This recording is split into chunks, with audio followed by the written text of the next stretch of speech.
got, there's over here. Moore, Here.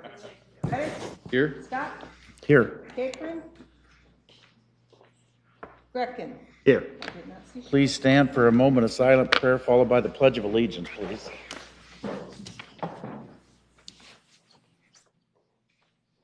And pledge allegiance to the flag of the United States of America and to the republic for which it stands, one nation, under God, indivisible, with liberty and justice for all. We'll start with the consent agenda, which is items 2 through 11D today. Come forward and speak on these items as I read them if you want to be heard. State your name and address for the record. If you want to come for an item not on the agenda, come up under citizen concerns at the end of the agenda. I'll move the consent agenda. Second. 2 is the reading of the City Council minutes of November 21st, 2016.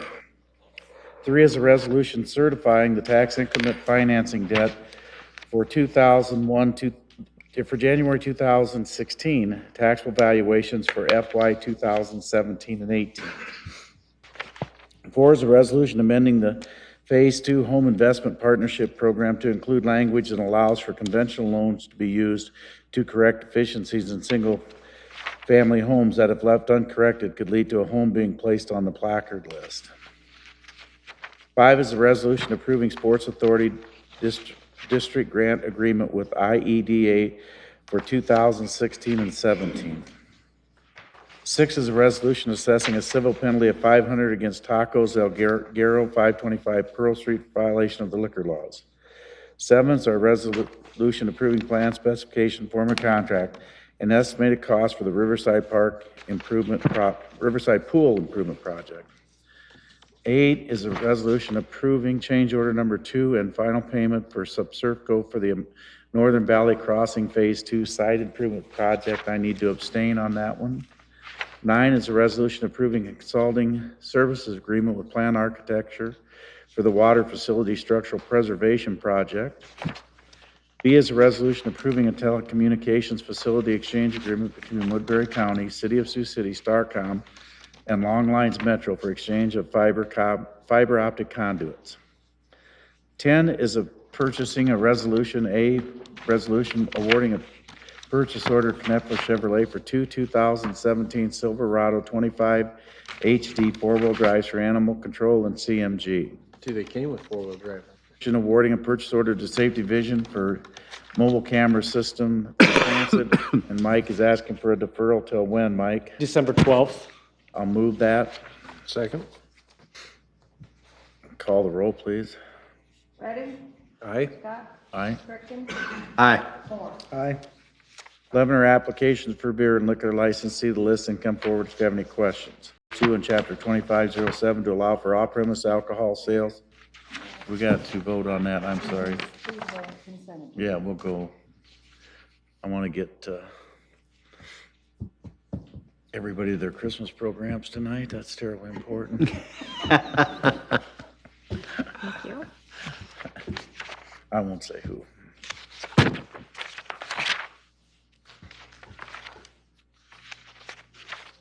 But I didn't know Veronica was gone tonight. Let me call this and I'll get that fixed. Scott, Aye. Greckin, Aye. Moore. Aye. Reddick. Aye. 12 is a hearing an ordinance amending Chapter 2502 and Chapter 2507 to allow for off-premise liquors, alcohol sales in the GC and DC zoning district with conditional use permit. P&Z recommends approval. First consideration passed November 21st, 2016. I'll move second reading. Second.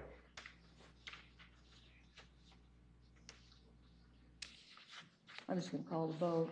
We don't have that many, yeah. Okay, Scott, Aye. Greckin, Aye. Moore. Aye. Reddick. Aye. Anybody opposed third reading? No. I'll move the statute to waive the rules. Second. Greckin, Aye. Moore. Aye. Reddick. Aye. Scott, Aye. I'll move third reading. Moore. Aye. Reddick. Aye. Scott, Aye. Greckin. Aye.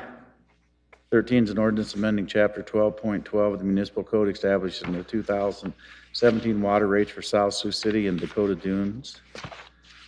I'll move first reading. Second.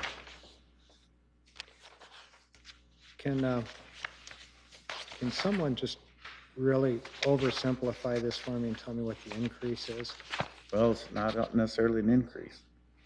Well, if it is an increase or not an increase, just, Brad Pitts, Water Plant Superintendent. Can you repeat the question, please, Mr. Moore? could you just tell me what the rate change is for each city?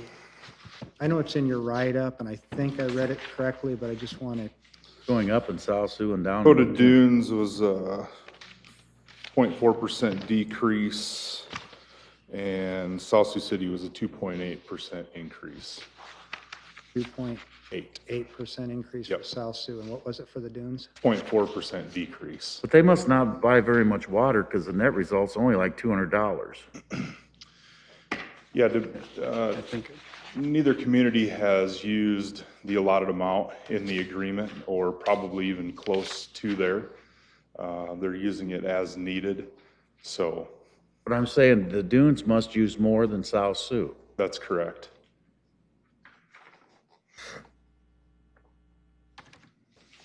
But this is all based, these calculations are based on a 2002 contract? Correct, and the formula's never changed. So the calculation for each year is based on fiscal year, the previous fiscal year, water production and expenditures for certain departments. So each year, that's how the formula changes, is based on those numbers. Okay, thank you. You're welcome. No, I have a question. But we increased our water rate increases 7% a year ago. So what you're telling us basically is that our cost of production's gone down. Cost of production has actually gone up. The Right. actual production has gone down. And what's gone down? Actual water production has gone down. It's still based on usage. So why is theirs only going up 2.8 and ours is going, I know a lot of it has to do with the system itself, the pipes in the ground and all that, and theirs is based on strictly production, basically. Yeah, and the fact that it's a bulk rate. So the two are not apples to apples. Well, they got it, I know you're gonna tell me that, but there has to be some reason there, or it makes no sense. I mean, how does the average person in Sioux City sitting out there today say, my water rate went up 7% and Dakota Dunes going down 0.4%? How do they understand that? Because I don't. It's all rates are based upon what it costs, because that's an enterprise fund, are based upon the cost of production. Now, I understand our cost of production's higher because we are in charge of our own water lines and they're not in charge of our water lines. I think one other issue that factors in are the capital projects. Not all I capital agree. projects. Said a minute ago, the cost of production has not gone down. The actual cost of pulling it out of the water, treating it and shipping it have not gone up, or have gone up. But yet the Dunes is experiencing a 0.4% decrease. That makes no sense. There's another factor in the formula that plays into that calculation, and each community is being given a water loss factor into the calculation. So the amount of distribution system that is used from our plant to their facility is taken into account. That makes no sense. You don't give me, at my businesses or my house, you don't give me credit for any loss. In fact, if the toilet runs over the weekend and I get a big bill, I get to pay for it. We realize that there may be some downfalls in the contract. We actually have communicated with both Dakota Dunes and South Sioux, and we will be meeting with them in early 2017 to discuss some of those issues. Okay, again, I'm just gonna put it real simple. I looked at your budget, I looked at the things, and the cost of actually producing the water, the pumping, the chemicals, all that went up. You can't tell me their rates could go down. It's a function of the formula, and we understand that it needs to be changed. All right. I would not vote for this increase until it is changed, because I'm not voting to give them a decrease. For the little bit of water that they take out of our system, I'm not sure I'd vote to even give them water anymore. Because it's another situation where we build a system, they want so much for future growth, but they don't want to pay for that future growth until they get there. Just like they do with the sewers. And so we're stuck with these production costs, and we're stuck with basically the capital. And we're stuck with pumping water out down at that south plant that we don't even use. But they don't have to share in that cost. It makes no sense to me. And that's what we're working towards. So I'm gonna vote no, the rest of you can do what you want, but this, you can't sit in that chair out there today and say, boy, this makes sense to me. Are all the capacity agreements in place? I'm sorry, The capacity agreements? the capacity for each community, they can each take 81 million a day, or I'm sorry, 81 million a year, which equates Well, to about no, they- 2.7 million per day. Or was that wastewater capacity that we were discussing before? No, that was wastewater, but here's the problem. So this These is- guys are telling us, give us 81 million, so you go build plants and you go build all this stuff for it. But we'll probably use, how many million? 20 million? For each community? Yeah, 20 or in between 15 and 20 million.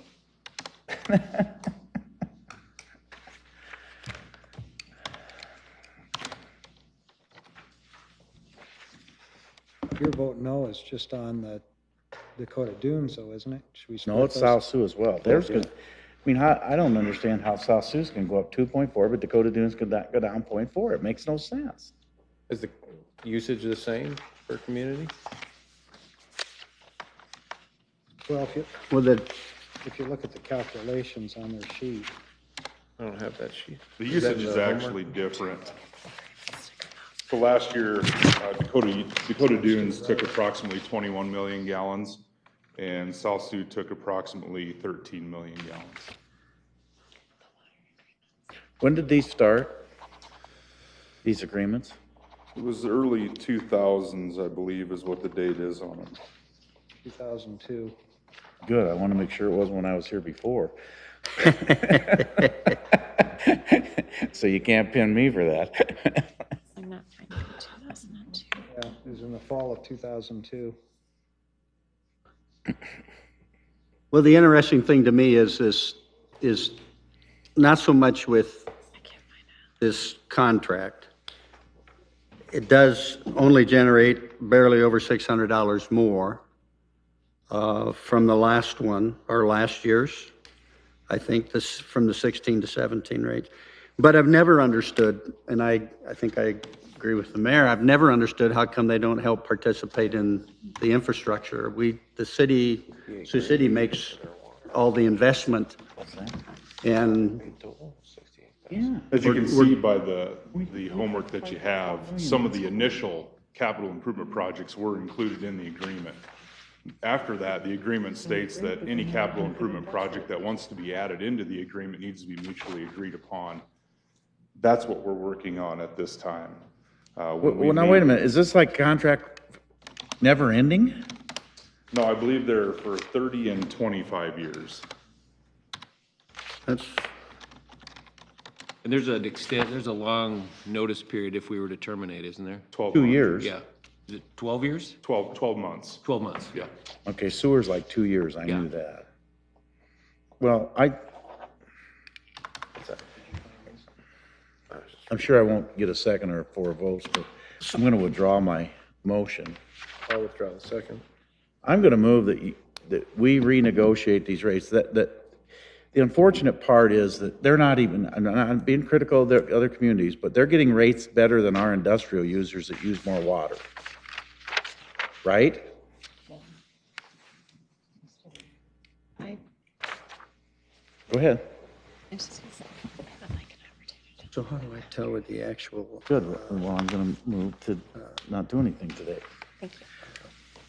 Am I right? How this is factored in? I don't How know our the infrastructure exact costs answer are to that. factored into there. Well, let's say that I'm a large industrial water user.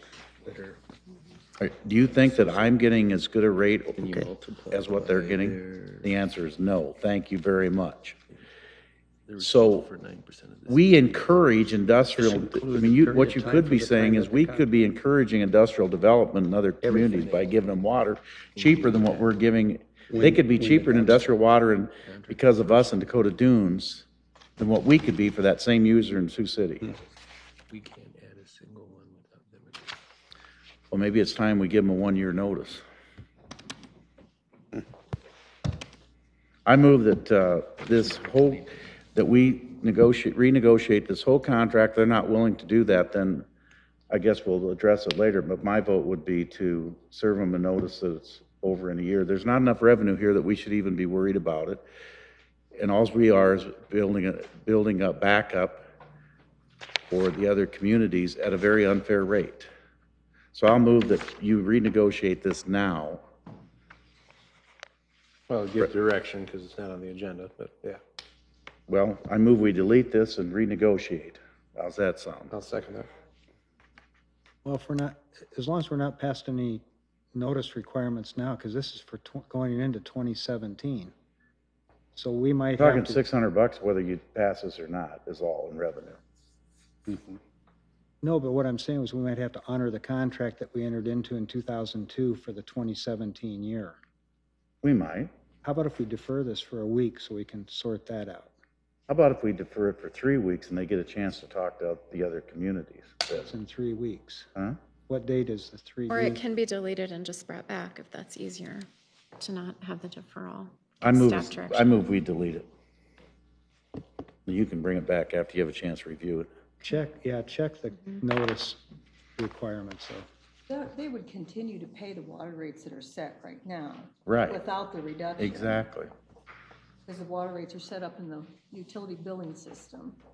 Well, if the contract provides for that though, but it sounds like the contract provides for a formula that you rightfully did the right thing and did it by the formula, and that's what we come up with. We might have to honor that for 2017. I should probably ask the question, will we have to honor that for 2017? That's all You I'm have saying. to honor it if they don't want to do anything, but every contract, Mr. Moore, on my paralegal side, not my lawyer side, that you're a professional at, or others on the table, but I would have every been one are subject to disappointed if you- renegotiations if the two parties are willing. You're exactly right about that. Okay. I wonder, do I have E&O insurance for practicing that up here? Record too and We everything. have a second for that? Ready? Aye. Scott? Aye. Greckin? Aye. Moore? Aye. Okay. Thank you for what you presented though. I mean, It's not your fault. you followed the contract. South St. Aubin and Lincoln Way Ravine Drainage Way update. I'm just here for backup. Well, I could turn it over to you.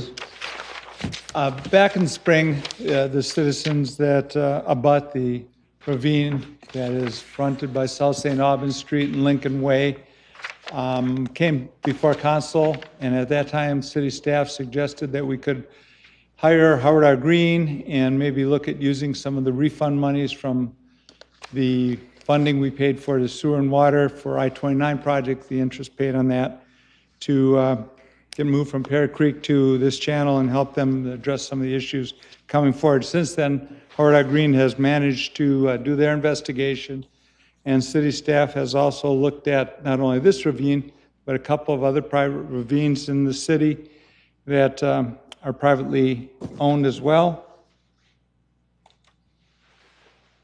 And so we are going to present a short update here to council on South St. Aubin to Lincoln Way, CIP 549020, which currently has the $850,000 that was earmarked for the Pear Creek Channel as the funding source. The Pear Creek Channel 549019, which funding was moved out of it, so it at this time does not exist in the current budgeting stream. And then we did look at Pelletier Drive because there's some issues with city infrastructure as well as private infrastructure in that drainage district as well. And that would fall under 549101 annual unspecified, even though it's not listed in the book at this time. To give council an idea of where we're talking, we have highlighted the drainage way between South St. Aubin and Lincoln Way. We are showing the Pear Creek Channel from Stone Park up to Buckwalter. And we are showing the Pelletier Drive from Lindenwood. So what are the contributing factors in all of these drainage ways to the problems that we encounter?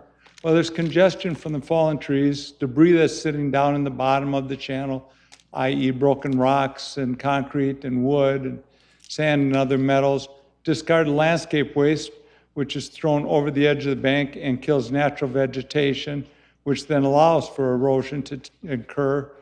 Natural springs in mid-bank, that was only found in the South St. Mary, South St. Aubin area.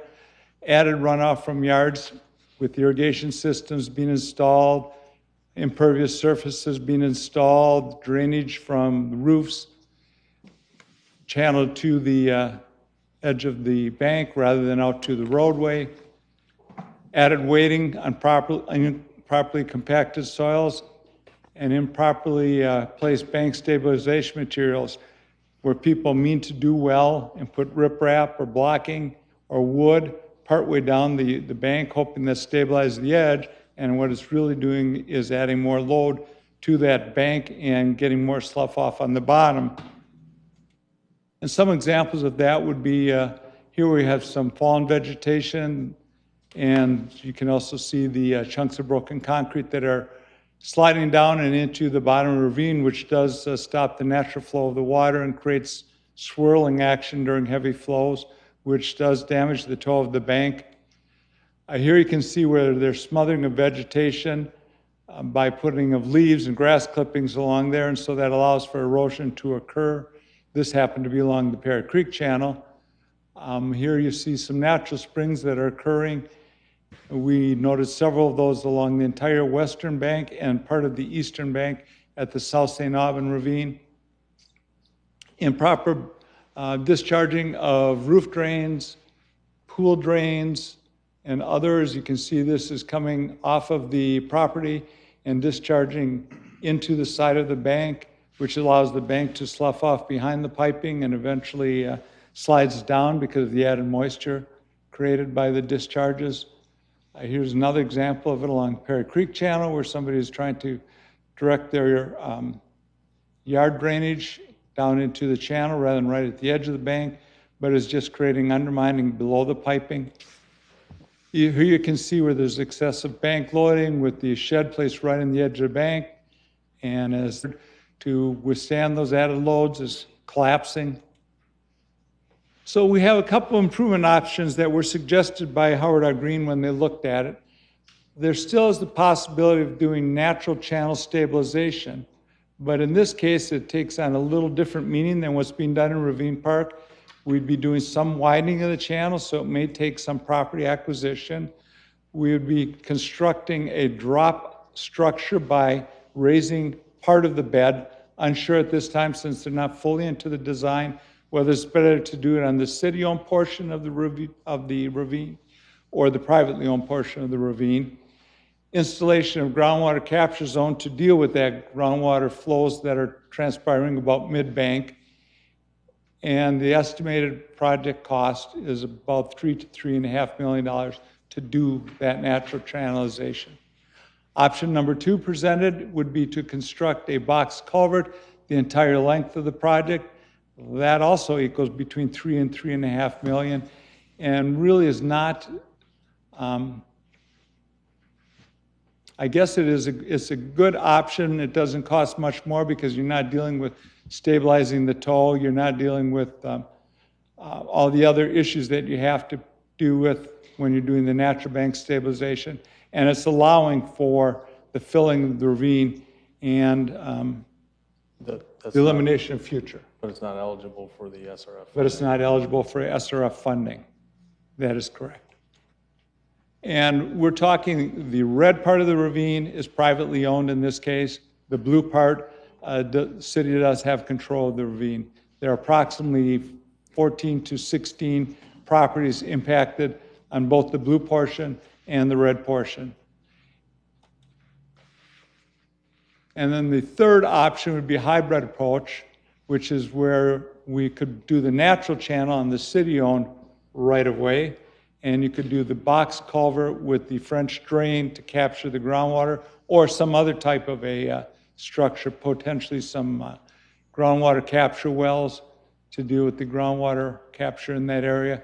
And that option is between $2 and $2.5 million. As I told council, we are looking at and have moved the money from Perry Creek, which was the interest payments from the I-29 utilities projects. And that would be natural channel is eligible for those funds to be utilized for that. Other than that, there's no current funding in any CIP to do with the St. Aubin. Staff has added in the out years $3 million if we wish to address this drainage channel. If we address this drainage channel, as I pointed out to council, we've shown 2 other examples of private-owned drainage channels that have very similar issues and do need to be addressed as well. And I'm sure that there are other examples if council wished us to provide a list of those to you. So it is a rather hefty price tag to deal with.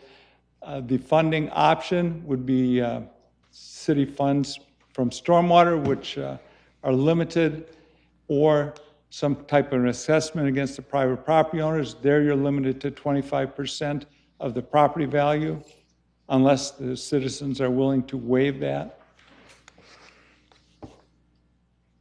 Rick, could you go back to the improvement options, the first one that's listed there? What changed on that from last spring to now? What was added that isn't working on the natural drainage, I think the big, natural channel I think stabilization? the big part of it is the amount of springs that are coming in. The underground springs that are causing the amount of erosion out there that weren't anticipated when they initially looked at the project. And then the other thing is that solution in the report is more of a short-term. It wouldn't be a long-term. You could still see some erosion in the future on it if it wasn't properly maintained and all that. What was the initial estimated cost, though? Was it? I think they threw in the 800,000, but I think that was just like ballpark. The first number that was presented to council back in the spring by city staff was $850,000. That was the funding that was available in the Perry Creek Channel project. That was an estimated number by Howard R. Green. Unfortunately, staff's interpretation of that number was for the entire channel, and Howard R. Green's initial number was for channelization like we were doing in Ravine Park in that city-owned portion of Ravine. It was not meant to be addressing the entire city-owned portion and privately owned portion. Is my thinking correct, though, on the natural channel stabilization, that would take the efforts of both the city and the property owner to, like, we would do something to the bottom of the channel, but they would still need to do something to the upper portions of the land that abuts the channel? Are we talking this natural channelization or like we're doing in Ravine Park, natural channelization? Because this kind of in its own way is a hybrid. It's not just purely natural channelization because you are doing stuff to armorize parts of the toe. You are taking away some of the channel. You are widening the channel, and you are adding some mechanism to capture that groundwater under this option. Okay. Maybe this will help, and just to let the mayor know and the council know where I'm coming from. I just want to try to find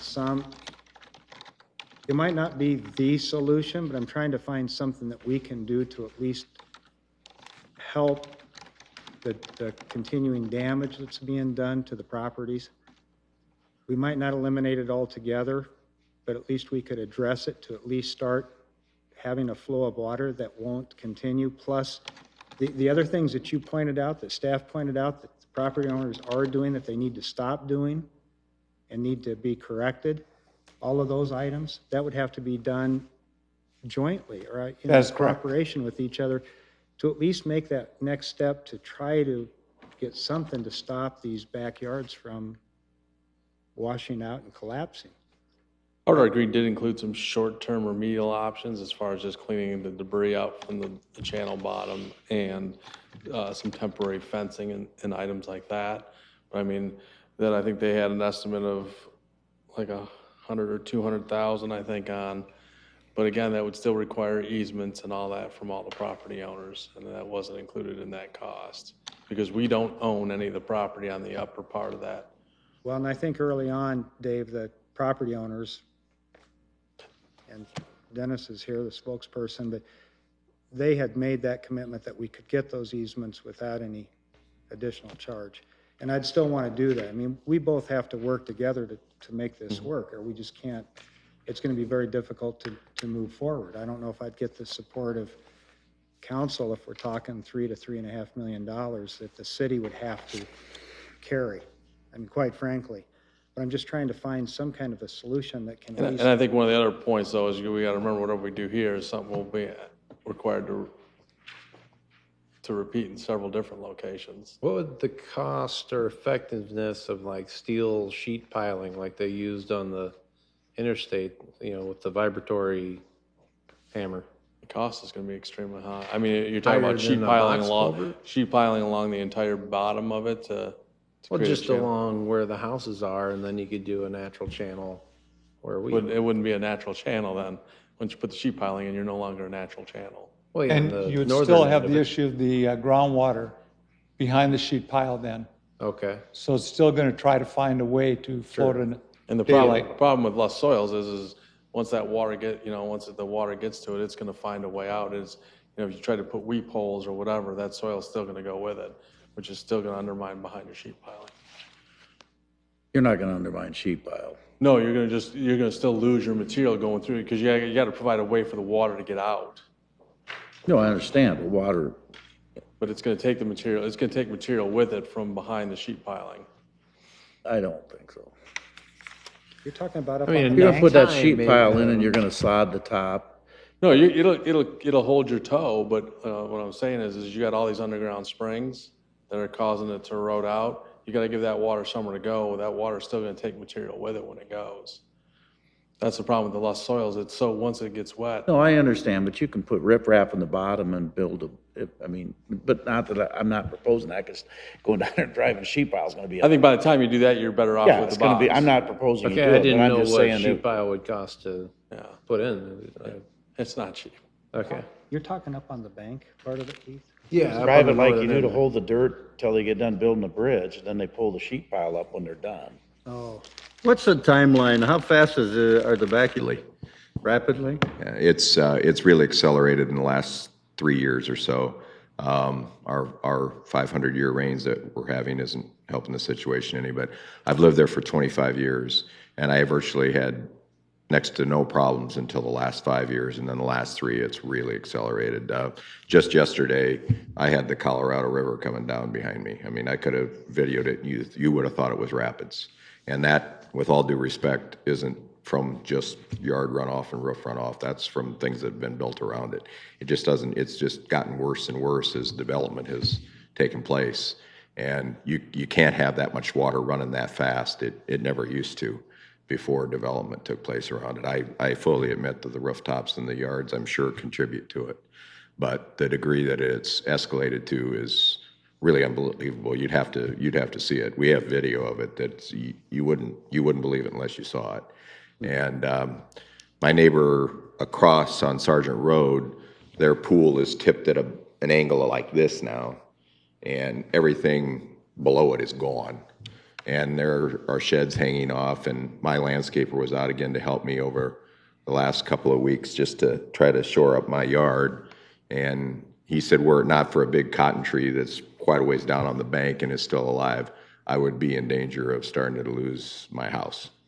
So, and my house is probably the closest to the bank of anyone's, but my neighbor put his house for sale on Labor Day weekend, my next door neighbor. And his property doesn't even abut the ravine. His property abuts to the back of mine and the back of his neighbors, and he has not had a single offer.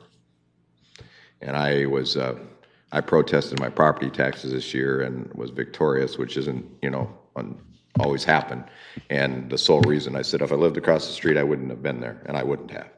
But I couldn't sell that property today unless I could tell somebody with good faith that something was being done to that ravine.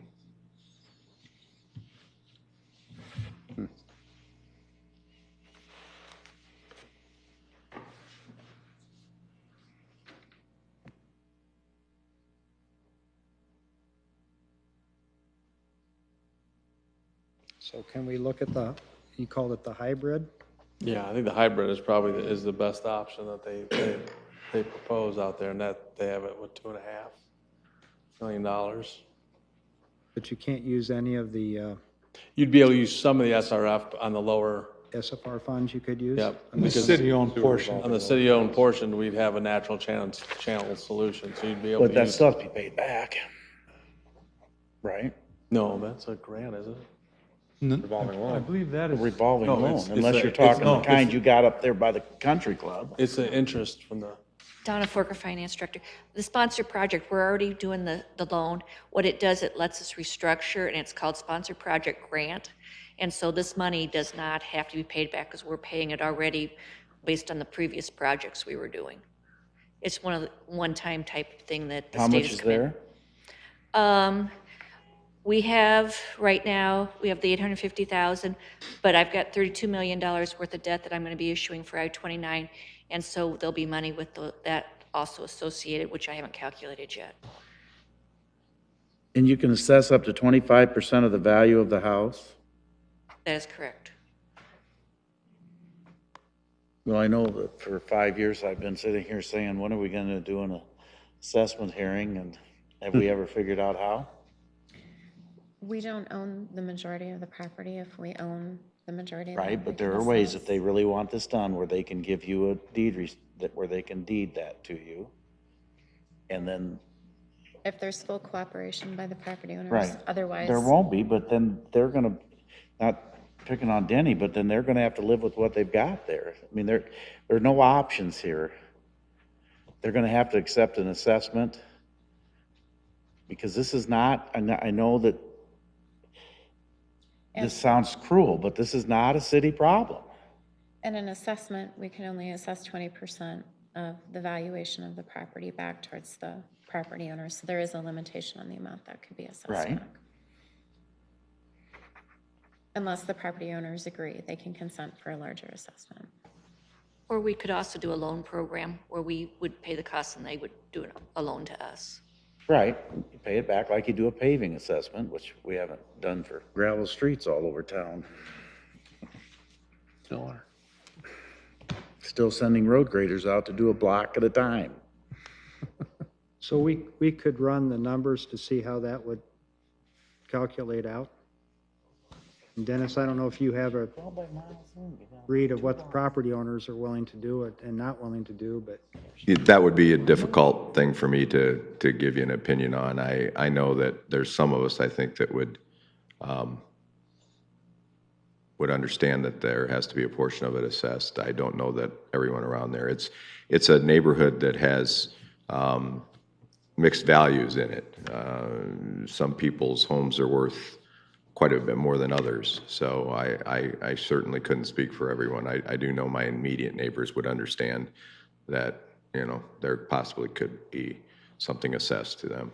But, and Mr. Mayor, I do understand why you don't think it's a city problem, but I do believe that, you know, the city granted the permits to build there, and we built there in good faith with having gone through the process that we were supposed to go through, and there is a lot of city I understand water. that, but you also have, the guy that did the development's got a lot of liability here.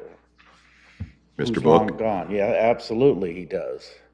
Because obviously there's a flaw in the design that allows that water to take the back of the houses, the banks off.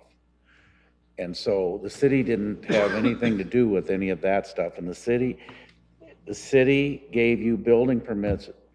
Listen, I didn't like the project, I was here when it did. I go know in. you didn't. And I didn't like the project because I knew this would happen. We should have never allowed those homes to be built.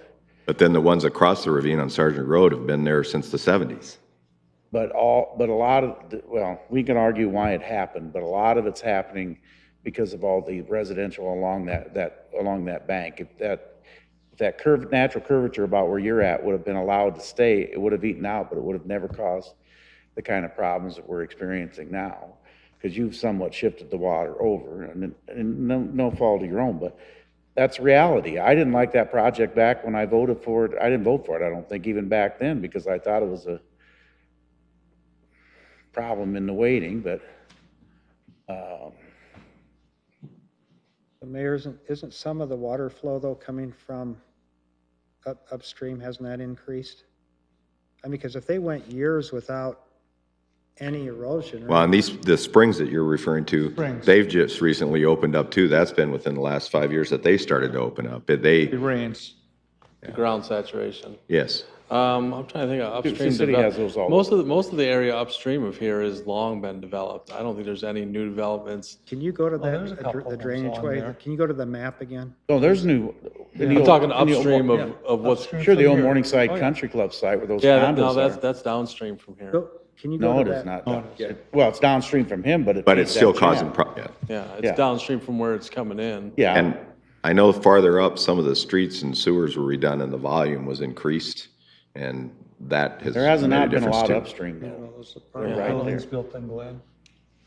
Where's that? Those apartment buildings that were built up there on the hill on Glen, The Glen. and Well, contributing to that area. But 'cause there that was, gets that but there drainage. was a lot of, that was a big house that was up there before. That didn't change dramatically. The only thing that's changed down the bottom of that, where those houses were built, they were built probably in the last, how many years?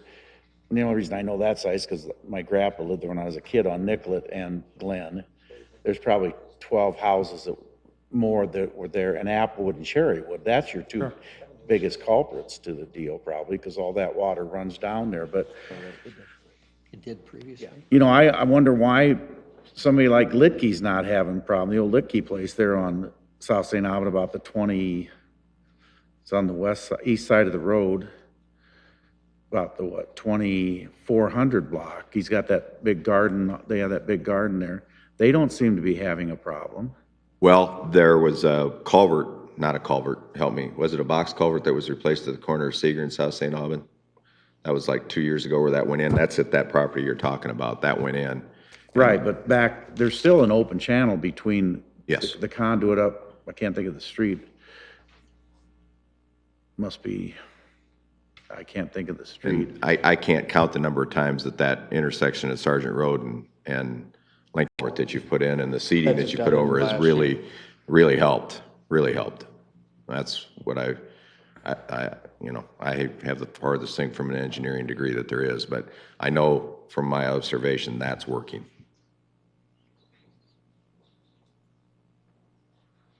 Where's the flow of water, Rick, on your map here? Where's it starting? It starts. Well, this thing up- goes all the way up to Morningside Avenue at Yep. Morningside Presbyterian Church. Yeah. And The drainage channel, that blue line continues Goes under northeast, daylights going again. northeast. Cleveland Street to, So is it- it'd so be it's in- Cleveland Street to so is it Hennepin increased? Street, right? Probably. Probably all the way to Morningside. Probably that, well, no, that'd be about it. That's about where it stops, is Morningside And, Avenue. and then Morningside Avenue South. You can get drainage basin on it. And then it also drains from the old country club. Yep. Well, the old country club actually drained, if you see where those two lots, you can see it on there, where But Evergreen and all those drain down into this. Evergreen Court. The they old all country drain club in. goes under the street, and we've They had all problems there drain in too. there. No, Yeah. it comes out That here, street's 'cause been there's torn a up too detention basin from that that before, discharges down there. last couple of years. Yeah, but it's not getting through this. It's a huge conduit. I used to walk it when I was a kid. Going downstream, it's heading downstream.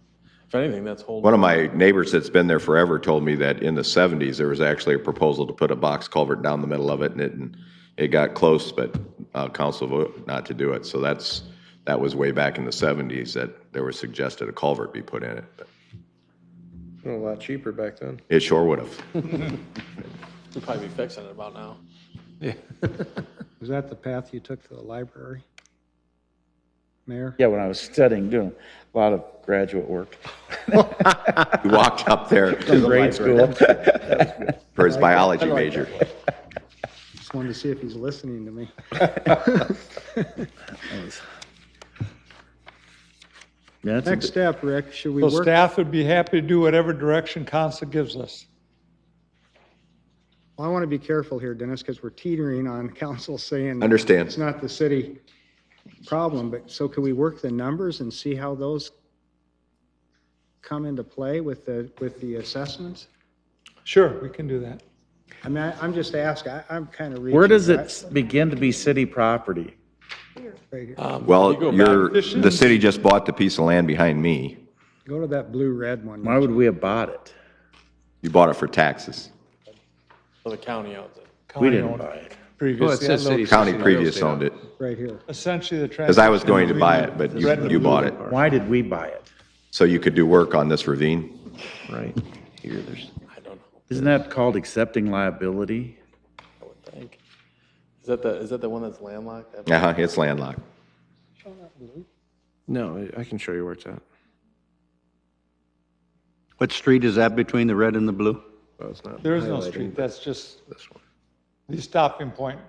Yeah, the blue area. Down the channel itself? Yeah, the blue area, the city owns the east part of the channel. In the red area, the city doesn't own any part of the channel, except I guess if we go. So that far. basically, the blue the city owns. Well, we own it because there's no The houses. south there. half, Channel. Just the channel. just the east side of the channel, the east side. because the west side's got homes on it. But Outer Green will tell you that that part of the channel actually isn't degrading very much. It's really the red portion that's having the. That's accurate, absolutely. The red portion what? Is degrading. The blue portion isn't really degrading. So when you talked 3.5 million, was it red and blue? We were gonna do the 3.5 million was to run a channel from, Box culvert. a box culvert, excuse me, from Lincoln Way all the way through both the blue and the red. Are the backyards on the blue deteriorating? No, Because the channel's closer to the red over, or to the road over there. it is. But the channel's fairly stable through that area from what Howard. Slows down. I mean, there's a couple of bends by then. Yeah, the blue portion of the channel is in good shape. So that's why Howard Green thought a natural channel solution would work there. Plus they have the room to work. When you get into the red Well, I area, guess I wonder why we do anything there at this time. Well, their suggestion was to be consistent with what we're doing at the rest of Ravine Park, make that then the natural channel continued up until keep it from privately future owned, issues. to give the most option for relief for the upper. If it were me, Mr. Moore, I'd get prices to determine what the red at least would be and what the assessments based upon the value of the homes would be. 2.275 What's that? for assessments for all the. You got the blue in there too, though. Yeah, I just did the red properties. 2.275 is what they are all valued. So you're only talking $450,000 in assessments then. Mhm.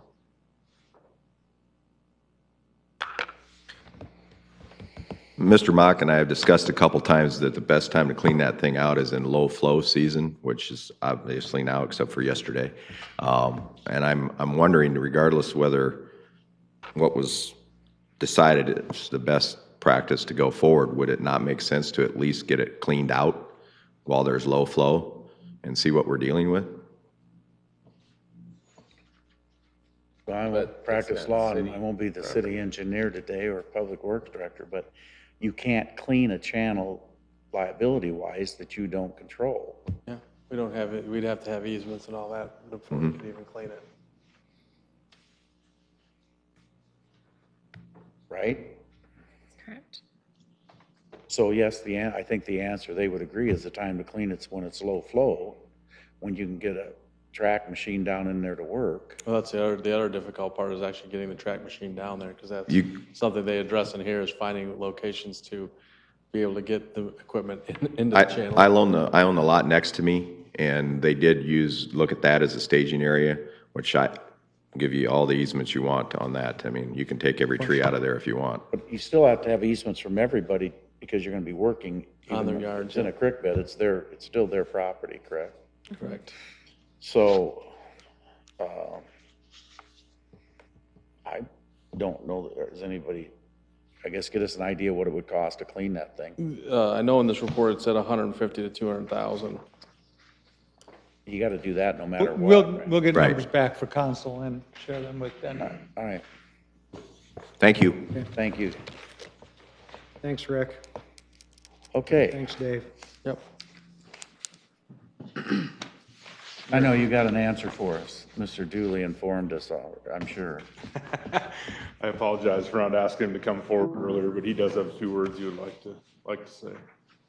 May not matter. May not matter. This contract may be one that we can't renegotiate. Well, thank you. My name is Jeff Dooley. I'm the manager of the Dakota Dunes Community Improvement District, and just wanted to provide another perspective on this contract and how it was arrived at. Back when we negotiated the way this rate was calculated, our goal was to try to set a rate that was objective, easily calculated, in a way to make sure that the city was able to recoup its costs based on the previous year, plus what at that time was the agreed upon CIPs, plus a 15% markup. So, you know, when we went into it on both sides, I understood and we understood that you guys needed a way to recoup your costs plus the 15% markup plus capital improvement costs. So that's how we arrived at that calculation. And I think the reason you kind of see a small decline this year is it's important to keep in mind it's your costs divided by water production. So if you have a high water production year, a lot of water is being used, you're dividing by a higher number results in a lower number. And as far as the water loss goes, that's something that the city wants to have in there because it creates a smaller number dividing by. So if you take off the water loss, you're dividing by a larger number. Or if you don't have the water loss in there, you're dividing by a larger number. So our water loss is 4.5%. South Sioux City's is 3%. So both of the contracts deviate a little bit on what's being charged and what the water loss is. The CIP rate is the same at 9%. And we understand your need to charge more for the CIP costs. And we've talked, Brad and I and Rick have talked about this and agree in principle that, yeah, more CIP projects need to be included on it. We have a little bit of a disagreement on how that should be allocated to this contract, and we'll be talking about that here moving forward. So I just wanted to try to give you some background on how this rate, it says 68,000, but I think we buy a little bit more than that each year, and it's an important part of our water supply. So we'll be working with staff to do what the mayor says and try to renegotiate this to get more CIP dollars in there in the future. So. Well, we appreciate it Thank because it's bothersome to me that a industrial user in Sioux City could pay more for water and use more water than you and use more than you and still pay more than what you're paying. And I don't know what that unit price is. Did anybody get that? I don't know. 206 for 1,000 gallons. And we're paying 205, 206, 205. So roughly the same. No, Very that's what you were paying. Oh, we're paying 206, okay. But the industrial rate is, anybody? Different per project, it seems. Different per usage, per volume. So, anyway, we will, as I've said before on the sewer side, we value this partnership and we want to work with you to get a mutually agreeable solution to how this rate is charged. We just wanted to have an objective way to calculate it. So, thank you. Thank you. Thank you.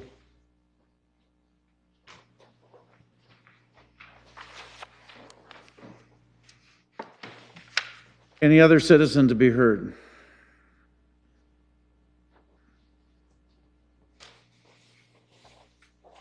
My name is Virgil Caldwell, and Address, please. Address 2526 South Cecilia. Thank you. And my question was in regard to industrial development south of Singing Hills Boulevard. Do we as a city make expenditures for industrial development south of Singing Hills, south of Singing Hills Boulevard. I don't understand your question. Okay. Do we have city funds expended in the direction of industrial development south of Singing Hills Boulevard?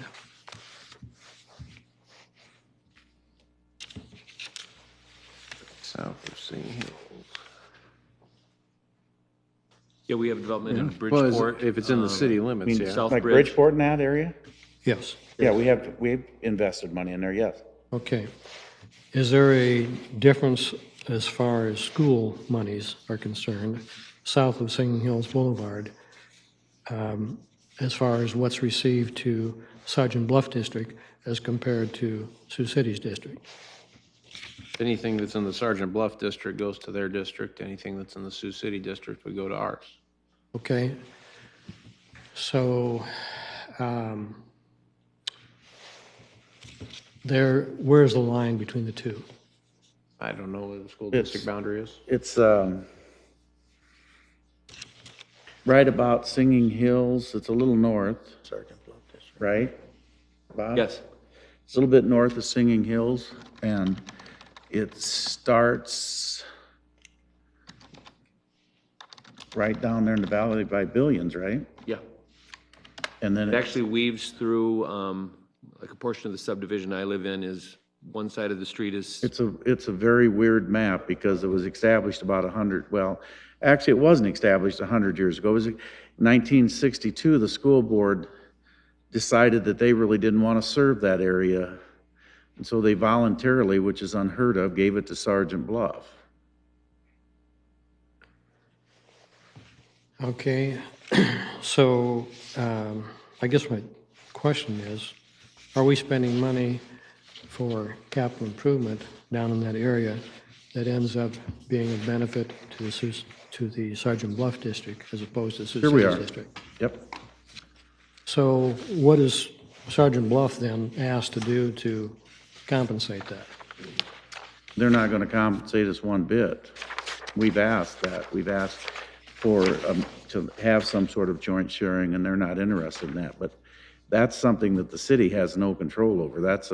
School board boundaries are established by the state, and school boards are the only people that can negotiate the change of the boundaries. The city cannot negotiate that. Are you aware of the Sioux City School Board making an effort to do so? Aware of the city of, Sort of accommodation there since Sioux City funds are I know used? that they've had some discussions in the past. I'm not sure they've had any recently, but I know in the past they have. Okay. It would seem pertinent, given the news as far as availability of funds for schools, as mentioned this Hey, past we week. are in 100% agreement with you, but we have no control over it. We're not disagreeing with you one bit. Okay. It only seems fair, but Sergeant Bluff will never give it up. Okay. And the legislature will never change it. And so it's going to be that way. And unfortunately, that's where we laid our industrial ground out even back in the 60s. So why the school board at that time decided that they wanted to give that territory up to the Sergeant Bluff School District is beyond my wildest dreams. Especially in 1962, if you know the history, that's about when they bought the land, the city bought the land for Green Valley Golf Course. So it was pretty obvious we were going to continue to grow the city in that direction. So it made no sense whatsoever, but they did. Actually, the line is pretty much south of Highway 20, all the way up Right. to Sertoma Park there. Right. So even all that, like Billion Auto and Yep. our baseball field, that's all in the Sergeant Bluff School District. Okay, all right. In regard to the water issue discussed earlier, it would seem that a pertinent figure would be the cubic footage cost for Sioux City and the other communities involved in this agreement. So that might be comparing like to like. Thank you. Thank you. Thank you. Anyone else be heard? Mr. Gretkin? No, sir. Mr. Moore? Nothing for me. Mr. Raddick? Nothing for me. I'm not going to break that string. Bob? nothing. I move we adjourn. Second. Oh, wow. You beat me on that one. Boy, Got you. was he the one that had to go somewhere? No. Aye. Moore? Aye. Ready? Aye. All night for you. Bob, sir, you're in Sergeant Bluff, aren't you? Backyard is the boundary. Say more power to it, but Yeah, I I'm looked at looking that at the and I'm map like, here, oh, and it cuts your neighborhood pretty much. Hurry You're up. certainly welcome to it if you wanted to go. I think we just. For sure. I think Hi, so, Donna. too. Nice things to do.